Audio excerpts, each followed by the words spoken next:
After Hanju's explanation, Chan Yuer finally dispelled her doubts. Chan Yuer talked about her experiences over the years. Hanju listened attentively, taking the opportunity to learn about overseas. Chan Yuer said, Hanju, you choosing ascetic cultivation was the right decision. The overseas sect where the Nine Cauldrons sage resides is not harmonious. Hundreds of disciples from the Jade Pure Holy sect who went along died, and the so-called opportunity turned out to be non-existent. I survived by staying in seclusion all the time, luckily making it back. Hanju felt secretly fortunate.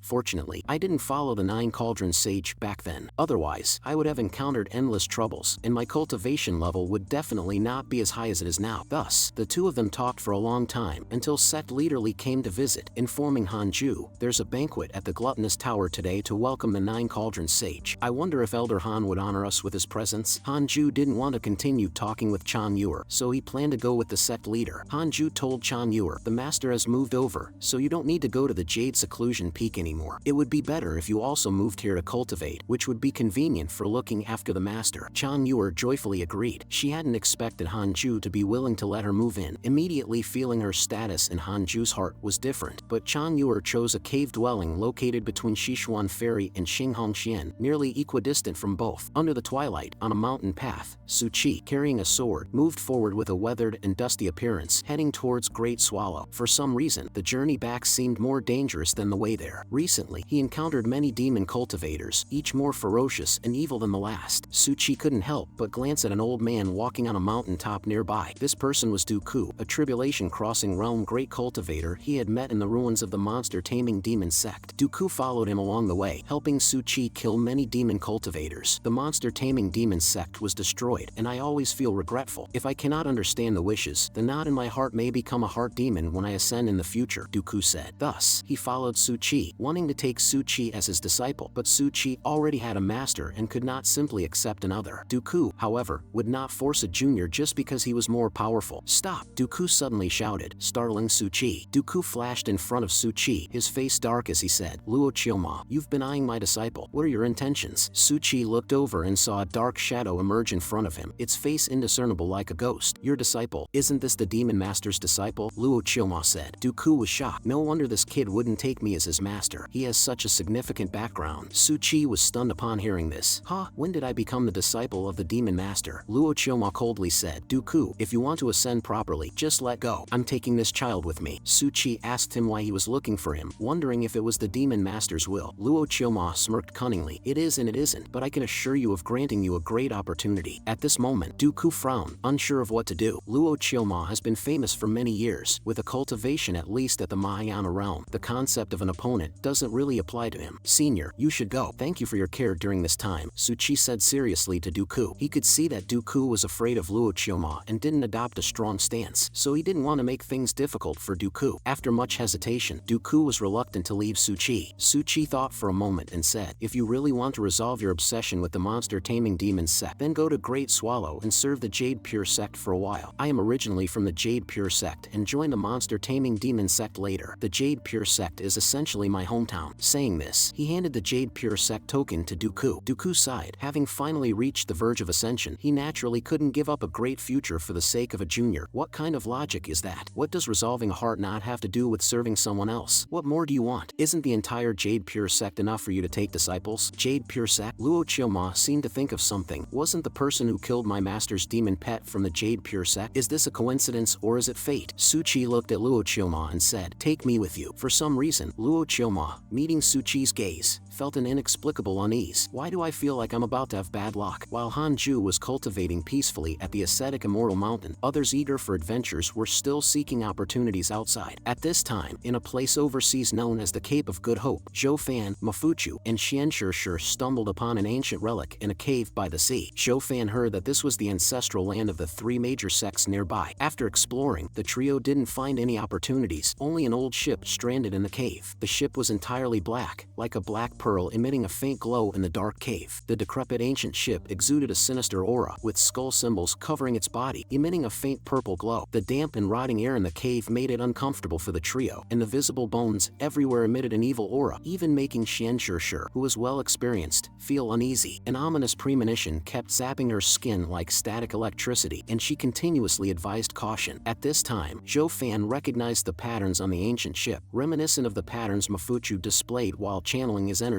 Mafuchu immediately activated his technique for comparison and found an astonishing similarity. Could there be a connection? Just then, the ancient ship suddenly activated some ancient prohibition. The pattern shone brightly, and a spell barrier shot up into the sky. Xianxerxer, sensing danger, yelled for them to retreat quickly. Unexpectedly, the prohibition condensed into several tentacles that instantly pierced into Mafuchu's arms. The pain made Mafuchu scream incessantly, unable to resist as more tentacles formed from the prohibition's spiritual power, wildly piercing towards Mafuchu. Zhou Fan tried to help, but was continuously attacked by the tentacles, which seemed to selectively target Zhou Fan and Xianxerxer, attacking them while chasing Mafuchu like snakes after prey, frantically biting and drilling into his body. Mafuchu's eyes were filled with blood, overwhelmed by the influx of spiritual power as if about to burst. Xianxerxer grabbed the two, intending to quickly escape this eerie place. She mobilized all her spiritual power to flee towards the cave entrance at top speed. However, the realm of the person who set the prohibition was certainly far beyond Xianxerxer. No matter how fast she tried to escape, the tentacles could always catch up, relentlessly piercing into Mafuchu's body. The intense pain nearly made Mafuchu faint. Zhou Fan wanted to help but couldn't intervene, and Xianxerxer could only focus on fleeing with the two, unable to turn back to save Mafuchu. Countless tentacles followed them, the immense force continuously pulling at Mafuchu's flesh. Eventually, Mafuchu's clothes couldn't withstand the tremendous force and were torn apart. Just as the three were about to reach the cave entrance, the tentacles dragged Mafuchu back, and in an instant, the cave entrance collapsed. Only Xianxerxer and Zhou Fan escaped, while Mafuchu was trapped inside. Seeing a brother with whom he had adventured for 100 years meet such a fate, Zhou Fan was nearly driven to madness. He was so close, yet he could only watch as Mafuchu was dragged back, helpless to intervene. The entrance had already collapsed, making it incredibly difficult to return. Zhou Fan screamed to go back and save Mafuchu, but Xianxerxer held him tightly because she sensed a group of people coming their way. Their safety was now their primary concern. Zhou Fan also sensed the powerful auras, with 3 Union Realm strong ones rushing towards them. Not far in front of them, several ancient ships were breaking through the waves, surrounded by countless ugly demons and monsters. The leading ship, shouting in an incomprehensible language, seemed to be directing the other ships and monsters towards them. Zhou Fan asked Xianxerxer if she could understand the strange speech, to which Xianxerxer replied, "I don't know, but it's definitely nothing good. That leader might well be the legendary Octopus Jones." At that moment, countless monsters swiftly attacked the two of them. The monstrous tide filled with Union Realm, several nascent Soul Realm, more than 20 Golden Core Realm, and numerous Foundation Establishment Realm auras. Fortunately, there were no Fusion Void Realm powerhouses among them. Xianxerxer, sword in hand, charged into the monstrous tide. She planned to deal with the 3 strongest ones herself, leaving the rest for Zhou Fan to handle as best as he could. As Xianxerxer moved among the monsters, a blood mist rose, staining the sea red. Even facing several masters, she showed no sign of fear. On the other side, Zhou Fan was cutting down lower realm monsters like slicing through vegetables, killing them with his punches and causing blood and bones to fly everywhere. But even a tiger cannot withstand a pack of wolves, and gradually he too began to falter. Unfortunately, there was no communication between the two sides, making the battle a matter of life and death. As he was gradually surrounded by numerous monster masters, Zhou Fan activated his tyrannical body form. A terrifying pressure emanated from him, and his demonic transformation instilled fear in the fearsome monsters. Suddenly, a powerful spiritual power explosion occurred, and before the monsters could see Zhou Fan clearly, they were annihilated by his soul-shattering demonic fist. It was too late for the monsters to retreat. Zhou Fan smashed the attacking monsters with one punch, then used his explosive demonic chant palm, a powerful spiritual power shockwave instantly destroying an enemy ship and all the demons and ghosts on it. The huge impact shocked the other enemy ships on the sea. The monsters might have been discussing how to escape, but in the next moment they were wiped out by the frenzied Zhou Fan. Driven by rage over his brother's death, Zhou Fan brutally destroyed ship after ship. However, at that moment, a powerful oppressive force arrived, specifically the collective pressure of 5 spirit transformation strong ones. 5 spirit transformations against 1 nascent soul. You really think highly of me? Zhou Fan roared like a madman at that moment. The 5 spirit transformation strong ones acted together, each throwing out a strand of true energy that instantly bound Zhou Fan's limbs. As the spirit transformation realm powerhouses pulled, the true energy ropes tightened, and one of the demons forcefully tore off one of Zhou Fan's arms. Just like that, the strong ones brutally dismembered Zhou Fan's physical body, as if tearing him apart like quartering. In his final moments, Zhou Fan was filled with unwillingness, as his story was not yet complete. On the other side, Hanju fully mastered the 8th level of the 6 realms of reincarnation technique. Hanju mastered a new divine ability named Gate of Reincarnation. As the name suggests, this gate allows one to step into the 6 realms of reincarnation. He can directly throw souls into the 6 realms of reincarnation or step into the netherworld through the Gate of Reincarnation. The disciples were speechless. Go to the netherworld? Isn't that the same as being dead? While the disciples were pondering how to use the Gate of Reincarnation to die, Hanju received system notifications. Your friend Mafuchu wandered into an ancient forbidden land and was entangled by ominous forces. Your friend Zhou Fan was hunted by 3 sects, burned his essence blood, and developed an evil heart. Your friend Suchi spread bad luck, and combined with your curse, Luo Chioma's lifespan was reduced by 1,000 years, a effect that will continue. Your enemy, Extinction Taoist, due to your curse, has diminished luck and an increased chance of encountering inner demons. What does ominous forces refer to? Did Zhou Fan, a main character like him, really die? Wait, Suchi spreading bad luck to Luo Chioma. Is that a coincidence? Could those two have encountered each other? Hanju fell into deep thought. Is it possible that because of the Book of Misfortune's curse, Luo Chioma encountered Suchi? The law of cause and effect is the most mysterious and profound rule between heaven and earth. Hanju couldn't figure it out and decided not to overthink it. It's best if Luo Chioma just dies of bad luck to completely eliminate the possibility of him seeking revenge on me. Hanju closed the system interface to find his disciples still discussing his Gate of Reincarnation. Yang Tiandong slapped his chest and declared, I, Yang Tiandong, used to not believe in the netherworld, but since Master has actually comprehended a divine ability to traverse the netherworld, Master, you are too cool. I want to be the first to go in. Morong Chi secretly said to Sun Chang'an, does he really want to die that badly? Hanju ignored Yang Tiandong and quickly retracted the Gate of Reincarnation. Chick curiously asked Hanju, Master, you didn't call us over just to show off a Doraemon-style magic door, did you? Hanju nodded and instructed them to find a place to sit. Today, I will teach you about the Tao. If you have any doubts about your cultivation, feel free to ask. Preaching the Tao? Everyone was stunned upon hearing the idea of preaching the Tao. In their memory, Hanju had never done such a thing. Could the master have taken the wrong medicine? Perhaps the sun in Great Swallow rose from the west. No, it must be that the tribulation crossing has scrambled the master's brains. Seeing the puzzled expressions on everyone's faces, Hanju explained, after reaching the tribulation crossing realm, my cultivation growth rate has slowed, so I can spare some time to teach my disciples. Hearing this, everyone was overjoyed and thanked Hanju profusely. A proper class setup was necessary, so with a flick of his sword, Hanju prepared a cushion for each person. Chick, conditioned to get sleepy, started to doze off. That fat chicken, keep your eyes open and listen carefully. What I'm about to say will be useful to you in the future. The lecture began, and Hanju shared his way of the sword with the disciples. Although pure sword cultivators were rare, most cultivators practiced swordsmanship, as the sword is considered the king of weapons, fitting the temperament of cultivators. What is a sword? What is the way of the sword? The tangible is called a tool, and the intangible is called the Tao. The tangible is the sword, and the intangible is the Tao. Hanju's teaching filled the entire Jade Pure Holy sect, resonating with all the swords in the sect. Nine Cauldrons Sage also noticed this unusual phenomenon and immediately realized that a great being was preaching the Tao. Not wanting to miss this opportunity, he quickly ordered, spread the word immediately, instruct all disciples to begin cultivating on the spot. Instantly, everyone in the sect, from the sect leader and elders down to the smallest creatures, regardless of whether they were in the middle of using the restroom or were halfway through dual cultivation, entered a state of cultivation. After 7 days, countless lights soared into the sky, and more than half of the cultivators in the Jade Pure Holy sect had made breakthroughs. At this time, within ascetic Immortal Mountain, Hanju was passing on the ultimate techniques of the Way of the Sword to his disciples. Thrusting, swift as he's shooting down the 9 suns, emphasizes quick and precise strikes. Ripping, lifting, slashing, and wiping, agile as a group of emperors' majestic dragons flying, focuses on unpredictable changes during a fight. Intercepting, fierce as thunder quelling its fury, emphasizes seizing the moment for a quick and decisive kill to end the battle. Finally, withdrawing the sword, tranquil as the river and sea turning to clear light, one must be resolute in action and calm in retraction. After the lecture, Hanju retracted the Tao charm, and all disciples gained insights. Yang Tiandong clenched his fists, resolved, I will never again harbor thoughts of leaving. I must diligently follow Master and cultivate. Listening to Master's preaching is better than adventuring outside for 100 years. Hanju gave a few instructions and let the disciples continue their cultivation. In peaceful times, thanks to the spiritual energy of ascetic Immortal Mountain, everyone could focus on cultivation without the strife and deception of the outside world. This was the cultivation life Hanju longed for. Suddenly, Hanju received a system notification that distressed him greatly. A terrifying pressure erupted from him, swiftly sweeping through the entire Jade Pure Holy sect and making it difficult for anyone to breathe. Even Nine Cauldrons Sage was shocked. However, after a moment, the terrifying pressure disappeared as quickly as it had appeared, leaving everyone puzzled. The always amiable and uncontentious god-slaying elder. Why would he release such terrifying pressure? Nine Cauldrons Sage wiped off his cold sweat, thankful that the pressure dissipated quickly. That pressure contained destructive fluctuations. Ordinary matters could not possibly agitate god-slaying elder. It must be that someone he cared about was in trouble. At that time, on a massive altar in a mountainous area, chaotic heavenly dog was bound by spike-filled vines, its silver-white fur stained with swathes of red. Demon cultivators encircled the altar in layers, and a priest-like demon cultivator, waving a magical tool, chanted, "The auspicious time is upon us. With the blood of a deity, we summon the heart of a demon. Are you all prepared to welcome the arrival of the demon emperor? All hail the arrival of the demon emperor." All the demon cultivators shouted in unison, each face filled with fanaticism. What to do? Am I going to die here? Chaotic heavenly dog was so weak it started trembling, praying for someone to save it. Regret flooded its heart. If it were given another chance, it would never leave ascetic immortal mountain. It would definitely listen to the chicken. Unfortunately, there were no second chances, and it only understood this as the demon cultivator's sword fell upon it. As the ceremony progressed, the demon cultivators chanted spells together, hoping for the resurrection of the demon emperor. Soon, a strange green flame ignited on the body of chaotic heavenly dog, and a tall, black figure slowly emerged. Tears filled the eyes of the demon cultivators. It's him,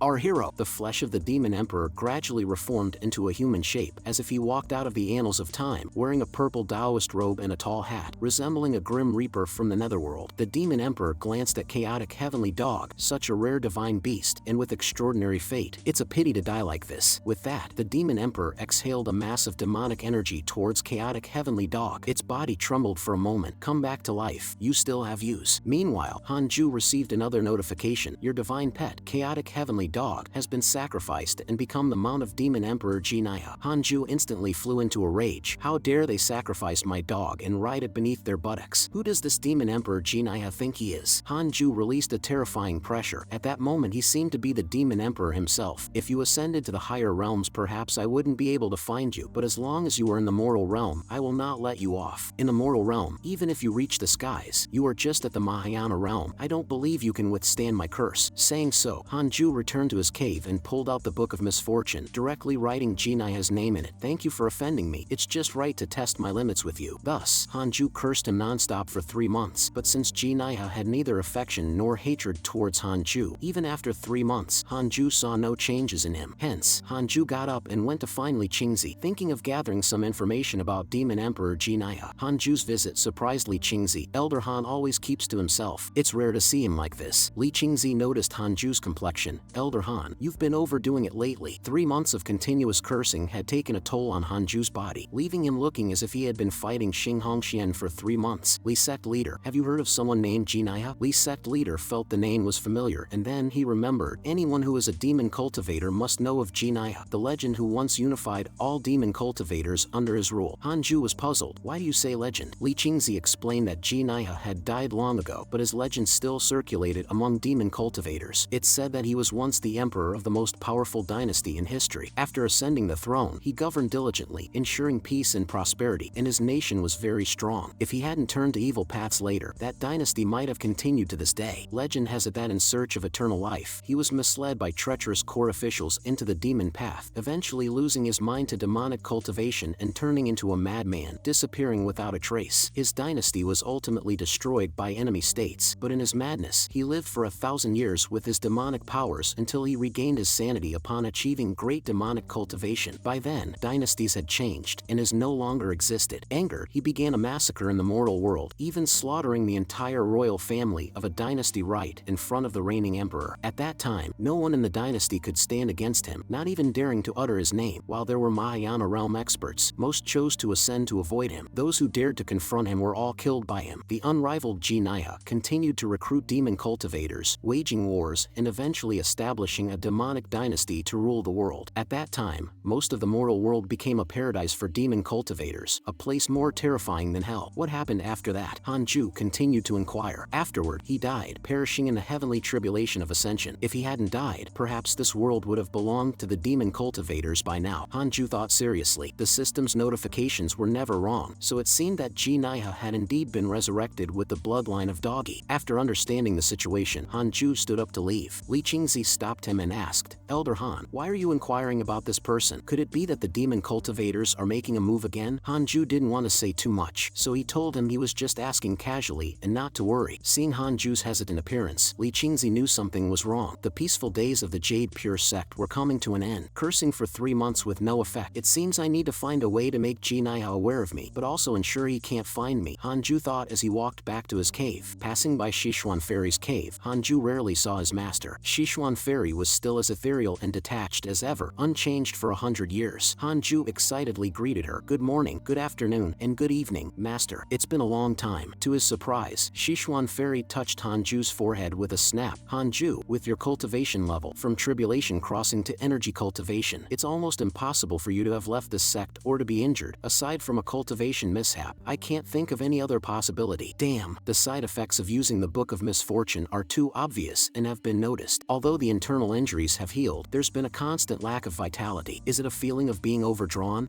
Indeed, I knew it. There comes a day for every man. I've said before, cultivation must be balanced with rest. Preaching the Tao is very draining, and you went on for 7 days. Then, without resting, you continued cultivating. No matter how high your cultivation is, you can't endure that. What? So that's what you meant, master. Shishuan Fairy expressed regret. During those days you were preaching, I was traveling outside. It's such a pity I missed it, having preached for 7 days. Saying so, Shishuan Fairy began rummaging through her storage bag and pulled out a can of tea leaves. This duck shit aroma tea was found in an ancient relic. It can warm the body and boost energy, strengthen the foundation, and is perfect for you. Take it back and drink it. Opening the can, Hanju found the tea emitting a spiritual mist, clearly not ordinary. It seems master has had quite the fruitful travels recently. Shishuan Fairy smiled slightly. It's all thanks to you holding down the fort, allowing us elders not only to improve our fortunes, but also to practice outside with peace of mind. Before you came to the Jade Pure sect, it was common for the elders to return empty-handed. Hanju felt somewhat embarrassed being praised by his master, but then he noticed his damn disciples were already enjoying his melon. Hurry back to practice your swordplay. Place the tea in the cave to be worshipped. After hundreds of years, you dare to eat your master's melon. At that moment, Shishuan Fairy said lightly, I envy your disciples, having you as their greatest fortune. I've spent my life in seclusion and never heard a great one preach. I missed out on such a rare opportunity just because I was traveling. Is this my fate? Of course not, master. You haven't missed anything. My preaching isn't something that needs to be announced to the world. If master doesn't mind, we can have a one-on-one session. You can come to my cave, or I can go to master's cave. Shishuan Fairy smiled slightly. If it doesn't inconvenience fellow Taoist Han, that would be acceptable. Just as the atmosphere was becoming somewhat subtle, a large face inconveniently appeared in front of them. Elder Han, there's big trouble. Actually, I've noticed something was off for a while now. I didn't expect Elder Han to be monitoring the movements of demon cultivators at all times. Don't worry, you're not fighting alone. Whether it's against demon cultivators or the demon emperor, we of the righteous path will stand by you without hesitation, Hanju said. I was just asking casually. Li Qingzi responded, we are secretly carrying out a demon hunting operation. I didn't expect that Elder Han, without stepping outside, already knew about it. You are indeed profound and unfathomable. Li Qingzi explained, actually, we had already discovered signs of a resurgence of the demon cult years ago, but investigating demon cultivators has been fraught with difficulties. We still don't understand the intentions behind the demon cult's resurgence. But Elder Han, your inquiry about Jinaya's past has led us to discover their true intentions. It's not just about unifying the religious beliefs of demon cultivators. Their real intent is likely the resurrection of the demon emperor. We must eradicate them in their nascent stage, otherwise, the dark history of the demon emperor's reign will repeat itself. After all, there have always been few Mahayana realm experts throughout history, and even fewer who can contend with them. After Li Qingzi's explanation, Hanju had already guessed that the reason the demon cult used doggy as a sacrifice was mostly related to the resurrection of the demon emperor. At this moment, Hanju also received a system notification. Jinaya, hatred, 3 stars, Mahayana realm level 3, immortal realm demon emperor, whose demon disciples sacrificed your divine pet chaotic heavenly dog to summon Jinaya back from the demonic abyss. While Li Qingzi was still praising Hanju for his astute calculations, Hanju urged him to recall all external informants immediately, as staying outside for one more day increased the danger. Saying this, Hanju headed straight for his cave. Now that he had a hatred rating, cursing Jinaya urgently was the most important task. Although Jinaya's cultivation was impaired due to his resurrection, he was not someone the current righteous path cultivators could handle. Only Xian Qingjun, his big wife, could completely overpower Jinaya, yet she was also mixed up with the demon path. The concern now was if Jinaya teamed up with them, the world would be thrown into chaos again. Li Qingzi watched Hanju leave, thinking, even if the sky falls, Elder Han will hold it up. I should stop worrying unnecessarily. angrily. Li Qingzi turned back to look at Sichuan Fairy's cave. Junior sister, may I come in to catch up? Sichuan Fairy coldly responded with one word, no. A dejected Li Qingzi left. Back in his cave, Hanju immediately opened the system to see why Jinaya suddenly harbored hatred towards him. Could it be that doggy betrayed him after becoming a mount? The system notification popped up. Jinaya extracted the soul of chaotic heavenly dog and became aware of your existence, harboring dread towards you. If given a chance, he will surely seek to kill you. Current hatred level is 3 stars. Hanju then immediately opened Doggy's profile, finding that Doggy's icon was not grayed out, indicating that Doggy was still alive. Now, going out to find Doggy might not yield any results, and even if we do find him, it's not certain we could bring him back safe and whole. The priority remains to improve my cultivation and reach the Mahayana realm as soon as possible. As he spoke, Hanju took out the Book of Misfortune again, since it can take immediate effect. Jinaya, just wait for your demise. A year later, it was the day for the Jade Pure Holy sect to select elders again. Xiao Yao, as the assessing elder, was selecting disciples for the examination. Excuse me, are you from the Jade Pure sect? An elderly voice sounded behind Xiao Yao. I'm really sorry to disturb you. My young friend instructed me to greet you before entering the Jade Pure sect. Xiao Yao was surprised. The person's cultivation must be significant to approach so silently. At this moment, Xiao Yao also sensed the aura of a demon cultivator from the visitor. A demon cultivator, are you here to cast your lot with us? The elderly man immediately waved his hand. I've long since abandoned the dark path. My own sect was destroyed, so under the instruction of a young friend, I've decided to seek refuge in the Jade Pure sect to contribute my humble efforts and settle my last ties, with no ill intentions whatsoever. Hearing that a demon cultivator had come to offer his services, the candidate disciples immediately expressed their discontent. Why should a demon cultivator be allowed to compete with us? However, Xiao Yao said, the Jade Pure Holy sect embraces all under heaven. If a demon cultivator repents and turns to righteousness, we welcome them. Those with notable strength can even be accepted as honored guests and receive offerings. However, to be selected, one must start from the Spirit Transformation Realm level 3. Would the elder care to demonstrate your ability? The elderly man with a hoarse voice said, becoming a guest elder is not bad. A duel might not be very friendly, so I'll just show a little of my ability. My apologies for any offense. With that, the elderly man instantly released his pressure, and all the candidate disciples were blown away and knocked unconscious in an instant. Even the beasts used for assessment died in droves. In a blink of an eye, the elderly man retracted his pressure as if nothing had happened. The elderly man trembled. Was that sufficient? If there are no objections, I'd be grateful if you could notify the Jade Pure sect. I'd like to process my joining formalities today. Even the blind Xiao Yao was shocked into opening his eyes.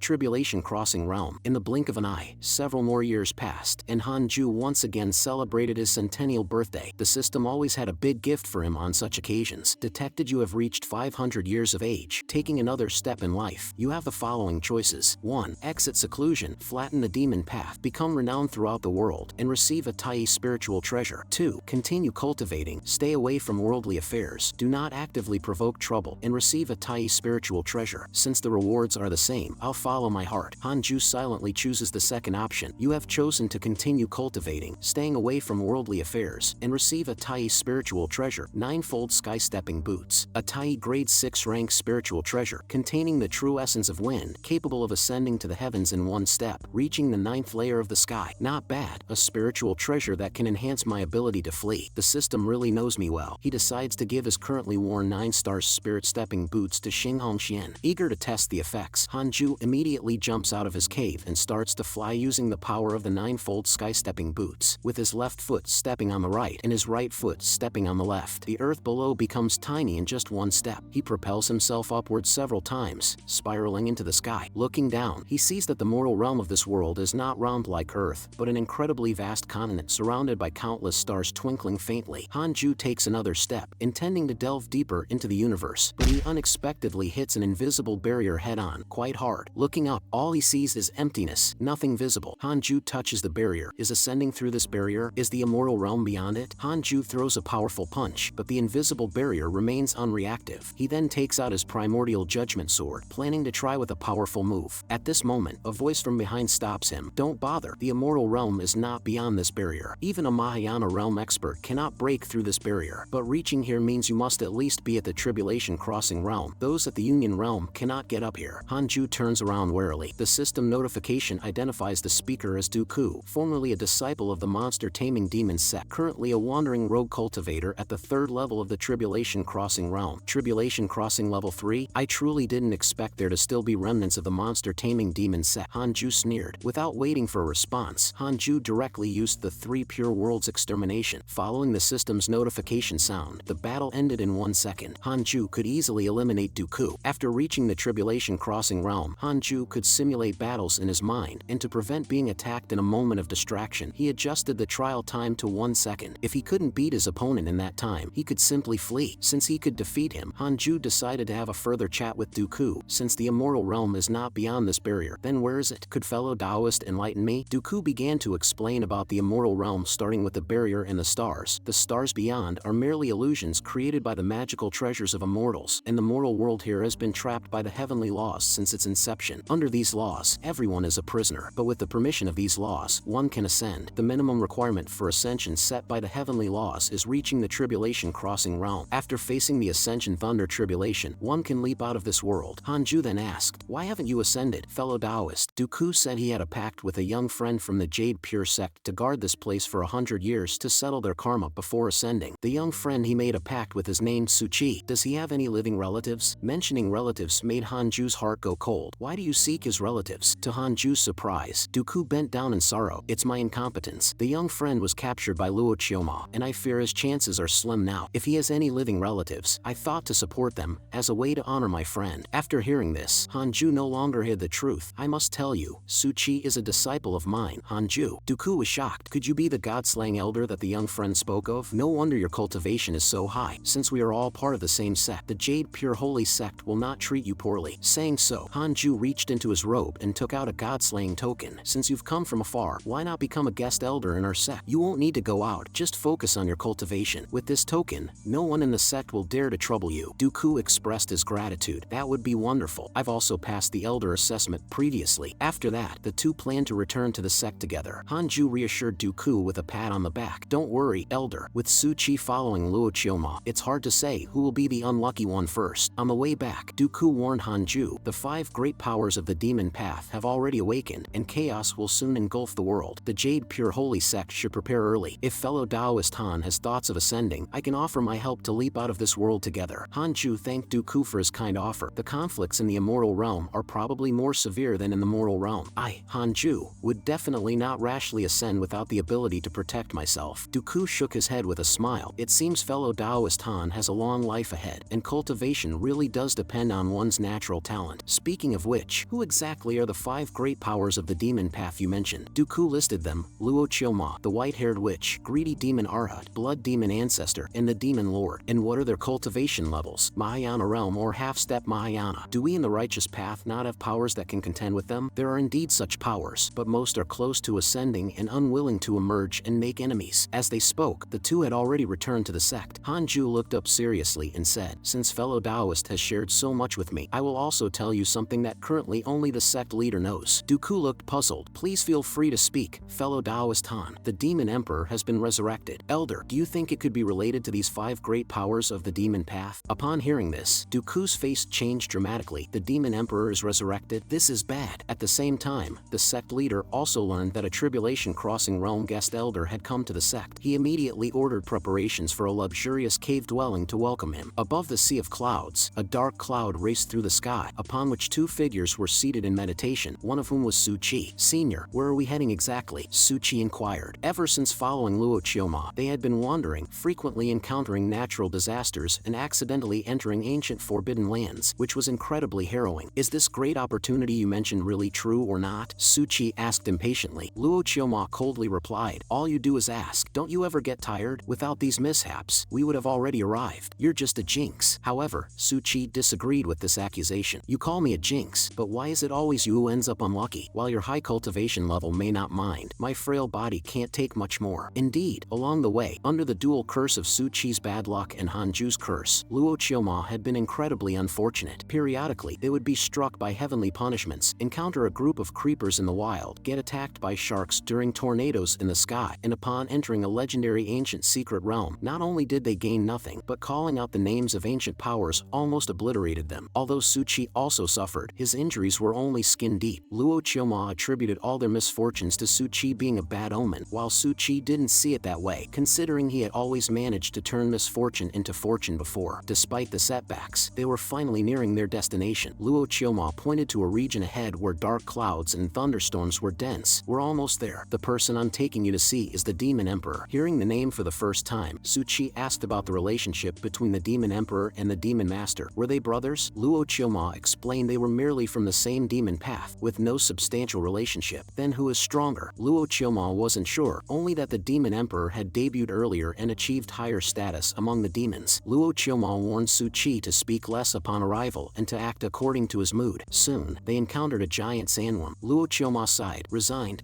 used to it. Meanwhile, in a dilapidated royal palace, chaotic heavenly dog lay beside a dragon throne, its neck bound by a black collar, making it look more like a guard dog. Doggy numbly stared ahead as if it had lost its soul. We're finally back. Do you know how prosperous my dynasty was back then? Jinaya murmured to himself. Chaotic heavenly dog didn't respond, having grown accustomed to Jinaya's soliloquies. In its eyes, Jinaya was definitely mad. Jinaya became more excited as he spoke, moved to recite a poem in this moment. I stirred the foundations of 100 generations, wielded the long whip to govern the realm, swallowed all directions to obliterate immoral gates, tread upon the supreme to command the universe, wielded the hammer and whip to lash the world. My might shook the 4 seas. Before he could finish, the sound of footsteps approached. Excellent. The achievements of the Demon Emperor shall be extolled for thousands of generations. 2 figures entered the hall. The Demon Emperor coldly inquired, "Who goes there?" Doggy also spat. "Who's that?" Flattering a madman from so far away. "I am Luo Chioma. Hearing of your majesty's awakening, I've come to offer my service," Luo Chioma said with a bow and a smile. Jinaya scrutinized him without expression. "Was it you who arranged for someone to summon me? Speak. What reward do you seek? If your majesty could once again rule the world, that would be my greatest wish," Luo Chioma replied with a smile. "What do you mean by that? If I ascend in the future, I will surely join the demon palace in the higher realms. Unifying the world under the demon path and controlling the moral realm is the mission entrusted to us by the demon palace in our dreams." Jinaya's eyes lit up. The higher realms demon palace. If I ascend, would the demon palace deign to guide me? If your majesty can reclaim the supreme throne, the demon palace will surely assist you during the ascension tribulation. Jinaya was delighted by this news and quickly invited Luo Chioma to take a seat. Then, Jinaya frowned slightly at Suchi, asking, "And who might this be?" Chaotic heavenly dog also noticed Suchi and was shocked speechless. "Isn't this the disciple of my master?" Luo Chioma introduced him as the closed-door disciple of the demon master, explaining that the demon master was busy cultivating and had sent him to serve. Jinaya was displeased, "Sending just a disciple to serve me? Is this how the demon master treats me?" Luo Chioma explained that the demon master has always been a loner, reclusive and bloodthirsty. His absence might be for the best. Sending a disciple signifies his stance and could help us unify the demon path more swiftly. Suchi couldn't recognize Doggy, thinking this dog didn't look much like a dog at all. It was only then Doggy remembered the last time they parted. It was still a puppy. Luo Chioma gave Suchi a meaningful look. "This is the great opportunity one mentioned. Aren't you going to pay your respects?" Left with no choice, Suchi reluctantly paid his respects to the Demon Emperor. However, Suchi's salute made Jinaya feel a chill down his spine. He pointed to chaotic heavenly dog beside him and told Suchi, "From now on, you will be responsible for taking care of my dog." Becoming a servant tasked with dog care, Suchi was naturally displeased but dared not express his anger. Chaotic heavenly dog, on the other hand, was secretly pleased. Could it be that Suchi was sent by the master to rescue him? This was good. At least someone familiar was by his side. Now, more than ever, it needed to find an opportunity to reveal its identity to him. "I need you to do something for me," Jinaya said indifferently to Luo Chioma. "What is it?" "Go to the Great Swallow, find a sect named Jade Pure Sect, and kill a cultivator named Hanju." Upon hearing this, both chaotic heavenly dog and Suchi were shocked. Luo Chioma was stunned, again with the Jade Pure Sect. Why does the Demon Emperor also want to target the Jade Pure Sect? Luo Chioma laughed helplessly. "You really don't beat around the bush, do you? We've only just met, and you're already sending me on errands." Jinaya stressed the importance of the matter, urging his trusted official to set off without delay. "I'll go when I have time," Luo Chioma verbally agreed, but he didn't take it to heart. The Great Swallow was too far, and he couldn't be bothered to go. Moreover, the Demon Lord had already taken on this task. There was no need for him to go as well. Luo Chioma felt uncomfortable with Jinaya's orders. "Giving me tasks right after we meet. I said I was willing to serve you, but that was just a polite remark. You're just a tool, and you dare to act so high and mighty with me? But what did this cultivator named Hanju do to Jinaya to make him want him dead? Jinaya has only just returned." Luo Chioma became curious about Hanju. Meanwhile, on the other side, Hanju was sipping milk tea while watching his disciples spar. After breaking through to the nascent soul realm, Murong Chi has always wanted to test his skills against the dark prison chicken. Yang Tiandong also got up to join him. Relying on his higher cultivation level, the dark prison chicken often bullied Yang Tiandong and the others, but since Chicken Lord was of a higher generation, none of them dared to complain. Just then, Hanju received a system notification. Luo Luo Chioma, 4th level of the Mahayana realm, one of the 5 venerables of the demon path. Displeased that Jinaiha didn't give him face, he became interested in you, whom Jinaiha wants to kill. Current favorability is 1 star. Hanju was puzzled. What is this? Cursing you every day and now developing feelings? Hanju found it amusing. Were the 5 venerables of the demon path and Jinaiha going to have an internal conflict? He immediately took out the Book of Misfortune, wanting to continue messing with Luo Chioma's mentality. Perhaps the irritable Luo Chioma would end up tearing his face off with the demon emperor. During this period, Sun Chanen discovered that Fang Liang's cultivation was stuck at the 9th level of the Foundation Establishment realm, seemingly reaching his limit and unable to advance further. In fact, Fang Liang's speed of advancement was already considered very fast compared to the outside world, but this is the ascetic immortal mountain where the spiritual energy is incredibly dense, making his progress seem slow. Sun Chanen wanted Hanju to help find the reason. Fang Liang, unable to improve his cultivation, has been dispirited lately. Hanju naturally knew the reason, but he wanted Fang Liang to think he was just an ordinary person, so he said, "There's no issue, it's just that the aptitude is too poor, you just need to diligently practice ascetic cultivation." Sun Chanen was somewhat doubtful. Is it really just a matter of persisting with ascetic cultivation? Hanju replied, "Ascetic immortal mountain does not keep the idle. I see potential in him." Hearing these words, Fang Liang felt somewhat ashamed. Indeed, compared to his uncles, he was now completely useless. The uncles have already reached the nascent soul realm, and even the master's demon pet has a higher cultivation level. I really envy them for learning so much from the master. Meanwhile, outside the grand hall of the Jade Pure sect, Nine Cauldron Sage was also watching the sky where a battle of magic was unfolding. Such scenes no longer caused much impact nowadays, as the number of nascent soul realm cultivators in the Jade Pure sect was increasing, and the nascent soul realm was no longer the top level within the Jade Pure sect. It was precisely because of this, since the sect leader Li Qingzi had a lower cultivation level, many of the elders with higher cultivation levels became arrogant, increasingly neglecting their duties within the sect. This made Nine Cauldron Sage feel uneasy. He scolded the elders to return to their duties and not to waste cultivation resources by being idle all day. Clearly, he was more suitable to be the sect leader than Li Qingzi, especially since Nine Cauldron Sage was at the 9th level of the Fusion Void realm, very close to the Union realm, with very few in the Jade Pure sect stronger than him. The elders dared not show any disrespect towards him. Nine Cauldron Sage, looking at the battle in the sky, couldn't help but exclaim, "Even the demon pet of the god-slaying elder has cultivation that could match mine. I must hurry with my advancement, especially since the demonic sects have already started to stir." At this time, outside an ancient secret realm overseas, a fierce battle had just ended. Xianshishir and Zhou Fan had finally killed all the enemies. Over the years, Zhou Fan, in order to rescue Mafuchu trapped in the secret realm, had always refused to leave with Xianshishir. He firmly believed his good brother was not dead. After clearing the enemies, he would continue to dig through the ruins. Xianshishir advised him, "This relic is sealed from the inside, and those below the Tribulation Crossing realm cannot open it from the outside." But Zhou Fan wouldn't listen, persisting in his efforts day after day for years. Zhou Fan said, "Even if it's just a corpse, I want to bring Mafuchu back." Xianshishir gave him a final deadline. They couldn't continue fighting with those 3 sects any longer. Perhaps it was Zhou Fan's sincerity, but not long after, he actually found the entrance mechanism. As the mechanism was activated, Zhou Fan was blasted away by a powerful force. Xianshishir hadn't expected that Zhou Fan, with his level of cultivation, could open the mechanism. A huge surge of energy shot into the sky, but it wasn't the ominous force from before. As the energy dissipated, the entrance to the relic reappeared in front of them. Zhou Fan rushed in impatiently, but was held back by Xianshishir. She vaguely felt that there was something very strange about the relic. The relic was on the verge of collapse, and they proceeded very carefully. Deep inside the relic, they finally felt the presence of a living person. It was indeed Mafuchu. He was still alive. Zhou Fan eagerly jumped to Mafuchu's side, calling out to his good brother. But when Mafuchu slowly lifted his head, his eyes revealed a terrifying murderous intent. Without saying a word, Mafuchu slowly stood up, while Xianshishir didn't notice any trace of the demonic aura from before. Zhou Fan happily talked about the battles of the past few years, also failing to notice anything odd about Mafuchu. At that moment, with a sudden thrust, Mafuchu's hand pierced into Zhou Fan's chest. It was too late for Xianshishir to stop it. Mafuchu's other hand grabbed Zhou Fan's shoulder, forcefully tore out Zhou Fan's heart. Mafuchu coldly stared at Zhou Fan's beating heart, as if the person in front of him was not a brother, but an enemy. Zhou Fan was dead, and Xianshishir, in a rage, attacked Mafuchu. This story pauses here, while on another side, Hanju also began a magical duel. His opponent was his own first wife, the Demon Lord. Hanju, using all his skills, still found it difficult to defend, as Xian Qingjun was overwhelmingly strong. Despite repeatedly losing, he continued to fight, barely managing to last 2.5 minutes. To lower the difficulty, Hanju set Xian Qingjun's combat level to the 3rd level of the Mahayana realm, yet yet still had no chance of winning. It seems that encountering the Demon Emperor now would likely result in death. Hanju, having reached the third level of the Tribulation Crossing realm, found his cultivation progressed significantly slower, which greatly troubled him. Just then, Hanju received a system notification. What? Shofan died again? The world is full of demon cultivators. Chaos is truly about to ensue. In order to improve his cultivation as quickly as possible, Hanju went into seclusion for 3 years. The first thing he did upon leaving seclusion was to visit his master and senior sister, planning to upgrade their heavenly puppets. Just then, Sun Chanen came to Hanju in a fluster. Master, you've finally come out of seclusion. Sun Chanen was usually calm, so Hanju asked him what was wrong. Sun Chanen said it was about Fang Liang. During the 3 years of your seclusion, Fang Liang's cultivation has been stuck at the 9th level of the Foundation Establishment realm. Even using elixirs has not led to any progress. Master, you said 3 years ago that all he needed to do was diligently practice ascetic cultivation, but now it seems his talent has really hit its limit. Hanju then remembered that the reason Fang Liang couldn't advance might be related to his background. The so-called luck of heaven and earth manifesting once breaking through to the Golden Core realm is indeed not so simple after all. At that moment, Hanju called Fang Liang into the innate cave abode. Fang Liang was very nervous. Could it be that the Grandmaster is going to expel me from the sect? Sun Chanen comforted him. With your master personally intervening, there shouldn't be a big problem. Hanju arranged for Sun Chanen to go to Chan Yuer and Sichuan Fairy's cave abodes to bring them over, and also to bring the heavenly puppet. Watching Fang Liang follow Hanju into the innate cave abode, Chick said with a sad face, "You guys have good talents. Poor little Liang's cultivation has come to an end. The master usually doesn't interfere too much with others' paths of cultivation. Actually, instead of continuing to practice ascetic cultivation on the mountain, it might be better for him to go down the mountain and live as a wealthy man for 100 or so years." Hearing Chick say this, Sun Chanen was naturally unhappy. After all, Fang Liang was his disciple, but all Sun Chanen could do was silently pray for him in his heart. "I hope your Grandmaster can help you get through this, especially since your fishing skills are the best in our circle." Inside the innate cave abode at this time, Hanju began to probe into Fang Liang's body with 6 paths of spiritual power. Hanju found that Fang Liang had already met all the conditions to break through to the Golden Core stage, but there was a clump of energy blocking his energy center, preventing him from forming the Golden Core. This energy seemed like some kind of seal or restriction, strong enough to block the Union realm. If Hanju hadn't advanced to the Tribulation Crossing realm, he probably wouldn't have discovered it, which explains why Sun Chanen didn't know the reason. Hanju asked Fang Liang, "You have been my disciple for some time now. Have you realized what the pursuit of cultivation is?" Fang Liang was extremely nervous, hesitating for a moment before answering. "To become an immortal." "What is the purpose of becoming immortal?" "Of course, it's for eternal life." Hanju couldn't help feeling reassured. His cultivation might not be impressive, but his ability to persevere truly embodies my teachings. "Will you be hindered by power, benefits, or women in your cultivation path in the future?" Fang Liang confidently answered, "I will not be, neither in the past nor in the future. I was orphaned and alone, and it was the Grandmaster who took me in. I deeply agree with the Grandmaster's philosophy of cultivation. Everything else is inferior, only cultivation is supreme." Hanju nodded with satisfaction. "If I were to give you a chance to soar, what would you do afterwards?" Fang Liang, overwhelmed with honor, immediately knelt down. "I would be willing to shatter my bones and scatter my ashes for the Grandmaster." "No, that's wrong. I mean to immerse myself in cultivation, not concern myself with worldly affairs, and never cause trouble for the Grandmaster." Seeing Fang Liang so earnest and frightened, Hanju nodded with satisfaction. "That's more like it." Then, Hanju immediately started using the 6 realms of reincarnation technique. "Since your master says your talent is lacking, then as your Grandmaster, I will create talent for you." Surrounding Hanju, strands of golden light began to converge. Fang Liang, feeling the surging spiritual power around him, showed a face filled with surprise and awe. How high is the Grandmaster's cultivation level? At that moment, Hanju received a system notification. "Your grand disciple Fang Liang's favorability towards you has increased, currently at 5 stars. Just 5 stars, not the highest yet. I need to find a way to inspire this kid further." Hanju directed the condensed golden light into Fang Liang's energy center. Fang Liang felt his spiritual sense being pulled out in an instant. When he opened his eyes again, he seemed to be in the vast great void, surrounded by countless golden lights. Then, he heard Hanju's ethereal voice. "The approach to assaulting the Golden Core realm varies from person to person. The vast majority directly gather the Golden Core. Very few can enter the great void with their soul, using the resonance between heaven and man to gather the Golden Core. Even rarer are those who can, through their talent, use their bodies as the seed to open a new path. Without exception, these individuals become unparalleled powerhouses." Fang Liang felt his soul fiercely colliding with the great void, the energy of the great void gradually condensing before him. Bound by fate? How could my disciple be limited by fate? If so, today I, Hanju, am willing to sacrifice my cultivation and lifespan to break this damned fate. Under Hanju's influence, the energy energy of the Great Void gradually condensed into a golden core. Hanju's words shocked Fang Liang. The Grandmaster was willing to sacrifice his cultivation for him. Fang Liang's eyes reddened. To fully play the part, Hanju shouted, "My disciple is advancing. Not even heaven can stop him." After saying this, the clump of energy inside Fang Liang was shattered by Hanju. With Hanju's help, Fang Liang's spiritual power uncontrollably began to condense into a golden core. At the same time, Hanju received another system notification. Your grand disciple Fang Liang's favorability towards you has increased, currently at 6 stars. Hanju was delighted, thinking that old tricks really do win hearts. Little Liang, I have cleared all obstacles for you. The rest is up to you. If you find yourself to be special in the future, I hope you consider yourself ordinary, as that is the way to a long life. Do not follow in Zhou Fan's footsteps. Meanwhile, an anomaly appeared in the sky above the cave abode, with a 7-colored radiance shining above the Jade Pure sect. Sichuan Fairy knew this meant a prodigy had been born. As the energy clump dispersed, countless true energy swept through Fang Liang's energy center like a storm. Fang Liang felt as if his meridians had been unblocked. His senses became clearer, and the world appeared entirely different to him. Soon, it began to snow in the sky. Gold snow. Clouds morphed into human shapes, resembling celestial maidens scattering flowers, astonishing all disciples of the Jade Pure sect. Sichuan Fairy caught a snowflake. This is heavenly bestowed fortune gold snow. It seems a prodigy has indeed been born just now. Chang'an was shocked internally, wondering if his master had really changed little Liang's fate against the heavens. Inside the Jade Pure sect's main hall, 9 Cauldrons sage, looking at the gold snow filling the sky, exclaimed, "This is the first time I've seen such a phenomenon since I started cultivating." The elders all agreed that the fortune of our Jade Pure holy sect was about to greatly increase. In the sky, clouds churned as dragons and phoenixes chased and played with each other. Outside the innate cave abode, Dark Prison Chicken, Yang Tiandong, and others were also astonished, Chick exclaiming in wonder, "Indeed, this phoenix looks exactly like me." Inside the cave abode, Hanju looked at Fang Liang and said lightly, "Congratulations, you've reached the Golden Core realm." After helping Fang Liang break through to the Golden Core realm, Hanju instructed him to continue his ascetic cultivation in peace and keep a low profile, cautioning him not to follow Zhou Fan's disastrous path due to rapid progress in the future. At the time, Fang Liang did not fully grasp Hanju's meaning, but he was certain that following the Grandmaster's advice could never be wrong. The next day, when he left the innate cave abode, he felt as if he had lived through an era. Yang Tiandong was the first to notice Fang Liang's successful breakthrough. Fang Liang, tears of gratitude, said, "The Grandmaster sacrificed his cultivation progress and lifespan to reshape my talent." Everyone was shocked, wondering if the heavenly anomaly was due to the reshaping of his talent. Hanju, inside the cave abode, told them not to make a fuss and to keep Fang Liang's matter a secret. With the revival of demon cultivators, none of you should wander off the mountain. Stay and continue your ascetic cultivation here. Yang Tiandong silently marveled at how high his master's cultivation must be to reshape talent and trigger a heavenly phenomenon. Chick also hadn't expected the master to sacrifice his cultivation progress and lifespan for a disciple with mediocre talent, a truly unprecedented event. Morongchi's respect for the Grandmaster deepened even further. Although the Grandmaster was always aloof, he was absolutely clear about his stance towards his disciples. The happiest was Sun Chang'an, as no one was more concerned about Fang Liang's cultivation than he was. Seeing Fang Liang still crying, he stepped forward to comfort him, saying that his Grandmaster must have his reasons for acting this way, and he would not have intervened without being certain of success. The Master has always been dedicated to ascetic cultivation and does not easily accept disciples. There are many outstanding disciples in the Jade Pure sect, so why are there only a few of us here? When I was trapped by emotions, I was fortunate to be taken in and guided by your Grandmaster, which helped me find my life's value and mission. The reason why the spiritual energy of ascetic Immortal Mountain is so dense is thanks to me and the Fusang tree. Chick joined in. Do you think I'm just here to eat because I'm fat? I am a genuine phoenix, through and through. Yang Tiandong also touched his head. My adoptive fathers outside always say I have the bloodline of a demon saint, though I haven't seen how powerful I am yet. Morongchi shook his head in confusion. What about me? I don't have anything special. Sun Chang'an waved his hand. Haven't you noticed that you understand many things without being taught? Morongchi had an epiphany. Could that be my talent? In short, there are no idle people on ascetic Immortal Mountain. To be precise, no ordinary people. We are all aces chosen by him. Fang Liang then understood why the threshold for ascetic Immortal Mountain was so high. No wonder no one else had been admitted after him. Thinking of this, Fang Liang cried again, realizing it wasn't that he was inadequate, but that the Grandmaster wanted him to continue ascetic cultivation and wait for an opportunity. In his heart, Fang Liang kowtowed to Hanju 100 times. The Grandmaster has given me a chance, and I will not let him down. Thus, in less than half a year, Fang Liang firmly consolidated the first level of the Golden Core realm, and then started improving his cultivation like flying. A legend was officially beginning from this moment. With the talent of a child of heaven and earth plus his hard work and diligence, generations. Fang Liang reached the 3rd level of the Golden Core realm in just 3 years. Chick, Sun Chang'an, and the others were completely dumbfounded. At this rate, it wouldn't be long before Fang Liang's cultivation caught up with or even surpassed theirs. One day, the sky exhibited another phenomenon. A fireball fell from the sky, heading straight for ascetic Immortal Mountain with blazing flames. Chick and Yang Tiandong thought it was an attack by demon cultivators, and everyone immediately went on alert. It's time to contribute to ascetic Immortal Mountain. How could we face the master if we can't even block this? Unexpectedly, before the fireball hit the ground, it changed direction and hit Fang Liang on the head. Everyone was shocked, thinking the master's favorite disciple was killed. What would they do? But the fireball just caused a bump on Fang Liang's head and then rolled to one side. On closer inspection, the object looked like a spirit stone. Everyone felt that this stone contained extremely dense spiritual energy, and they quickly had Fang Liang take it to Hanju for a closer look. Hanju examined it closely. The stone was the size of a fist, emitting a deep purple glow, obviously not an ordinary stone. Hanju thought to himself, is this what being a child of heaven and earth is like? Opportunities come knocking without even leaving home, utterly astonishing. Hanju asked him to give him the stone first, and he would study it further. Then, Hanju took out a heavenly puppet. I've just developed a new generation of products. Unfortunately, there's no suitable material to withstand the power of the tribulation crossing realm, and it can only be disassembled to preserve the spiritual power separately. Even if you encounter Union Realm or low-level tribulation crossing realm powerhouses, as long as you assemble the puppet, it can save your life. Take this as an exchange for the spirit stone. Fang Liang thanked Hanju and left happily. Hanju thought to himself that if the spirit stone could attract a child of heaven and earth, it must not be an ordinary item. At this time, the heaven-earth grass that had been sleeping in the cave suddenly woke up. Attracted by a familiar scent, the heaven-earth grass suddenly said, Master, I've seen this stone before. You've seen it? Hanju was surprised and asked the heaven-earth grass, my previous owner. She used to hold such a stone while cultivating. What? Hanju was astonished. A stone held by immortals. Is it really an item from the higher realms? The spirit stone appeared to have been polished by someone, suggesting that immortals from the higher realms must value it highly. Hanju used his spiritual sense to examine it closely, but no matter how much he investigated, it was just a spirit stone, albeit one containing far more spiritual energy than any other spirit stone. He had once read a book describing similar treasures. Such treasures were known as enlightenment stones, and they often had scallions growing nearby. The scallions would absorb the spiritual power from the enlightenment stone, pondering the mysteries of the universe day and night. Wait, scallions? Seeing Hanju suddenly freeze, the heaven-earth grass anxiously asked, what happened then? Hanju continued, do you remember what I told you? I will give you a complete life, and perhaps the key to your life lies within this stone. Hanju advised the heaven-earth grass to closely meditate with the stone, suggesting that it might not take hundreds of years for it to transform. Thus, the heaven-earth grass kept the stone by its side every day. Afterward, Hanju continued his closed-door cultivation, and 7 years passed in a blink of an eye. While he was busy cultivating, the cultivation world was undergoing tumultuous changes. Demon cultivators became increasingly active, which alarmed the righteous path. Previously, when the Green Python Great Sage rampaged across the world, the demon path sects would directly flee, and those who fought against the Green Python Great Sage were mostly from the righteous path sects. Therefore, after the death of the Green Python Great Sage, the righteous path was weaker than the demon path. In such circumstances, the activity of demon cultivators was unsettling, until news spread throughout the cultivation world. The demon emperor, who had disappeared thousands of years ago, had resurrected. The demon emperor sought to establish a demon path dynasty, a dynasty organized by demon cultivators, and he was recruiting demon cultivators from all over the world to join him. Various legends of the demon emperor circulated. Some were worried that the world would plunge into chaos again, while others were indifferent. The cultivation world has always seen shifts in power between the righteous and the demonic, which is why heroes emerge in every era. There's no need to worry too much. The Green Python Great Sage was so powerful before, yet in the end, he still died. The demon emperor once unified the demon cultivators across the world, but that was many years ago. Times have changed. During the conversation, Nine Cauldrons Sage noticed that Li Qingzi had a strange expression on his face, as if he wanted to say something but hesitated. He suddenly remembered something and asked, Li Elder, you inquired about the demon emperor decades ago. Could it be that you know something? Li Qingzi hesitated and said, decades ago, the god-slaying elder had me specifically investigate the demon emperor. Perhaps he foresaw something, but he didn't elaborate, and also hoped that I would not spread the word. Everyone was shocked. Gu Yugang pondered and said, could it be that the god-slaying elder had already foreseen the catastrophe that would befall the cultivation world? Is that why he didn't say anything, fearing that we would worry? They all knew that the real pillar of the Jade Pure sect was the god-slaying elder. The fact that even the god-slaying elder had inquired about it showed that this catastrophe would not be small. Lu Bumi spoke up, sect leader, I want to move the branch of the Blood Flame Heavenly Gate directly to Great Swallow. Is that possible? Nine Cauldrons Sage shook his head and and said, "Great Swallow does not have that much space for you all to cultivate. Let's establish a teleportation formation so everyone can assist each other and share what we have." The elders of the Jade Pure sect began to get busy. Meanwhile, Nine Cauldrons Sage ordered that all of Jade Pure sect's contribution tasks be confined within Great Swallow, and disciples outside of Great Swallow were all summoned back. Hanju was still unaware of this matter. He was still cultivating. There was still some distance to reach the 4th level of the Tribulation Crossing realm. Speaking of which, Hanju, who secluded himself for cultivation all year round, would also feel bored, but he often reminisced about the past to fill the void. This included memories from his previous life. In his previous life, Hanju was a talented chef, dreaming of glorifying the family's spicy seafood. Just as he had taken over his grandfather's seafood restaurant, he died young, without even having touched a finger of his bride-to-be. Hanju's thoughts were still with the girlfriend from his previous life when suddenly a woman behind him called out, "Master." Hanju was startled. It was impossible for outsiders to enter his innate cave abode. He turned around abruptly, only to see a scene that made his blood surge. Hanju glanced at the flower pot of the heaven-earth grass, and sure enough, the pot was empty. The heaven-earth grass had actually transformed into a human form. What was strange was that it had not encountered the heavenly tribulation during its transformation. For monsters to transform into human form, they had to go through the heavenly tribulation. The heaven-earth grass was also puzzled that it had skipped the heavenly tribulation without having reached its 10,000-year period. Hanju looked at the enlightenment stone. Could it really be related to this? This stone was indeed incredible, possessing the power to avoid the heavenly tribulation. If so, wouldn't that mean there was no need for crossing the tribulation anymore? Fang Liang's gift turned out to be unexpectedly generous. Hanju and the transformed heaven-earth grass kept studying the stone, forgetting that heaven-earth grass was without a stitch on her body. Having no choice, Hanju had to make an exception to leave his seclusion and go down the mountain to buy her clothes. Dressed in new clothes, heaven-earth grass instantly transformed into a cute and clumsy girl, yet her eyes and eyebrows hid a trace of aloofness. Heaven-earth grass said her current appearance was modeled after her last master's looks. Hanju didn't feel much about it. The appearance of an immortal was nothing special, not even as pretty as his master, Sichuan Fairy. Hanju asked her if she had thought of a name. "Master, how about I call myself Enlightenment Sword from now on?" Heaven-earth grass said, twisting her body. Hanju's face twitched slightly. Enlightenment Sword? A fairy named like that? Enlightenment Sword said it was appropriate since she should cultivate the way of the sword. Hanju couldn't be bothered to think more about it. After all, she was just a plant. From then on, Heaven-earth grass was renamed Enlightenment Sword, and Hanju began to teach her the sword techniques personally.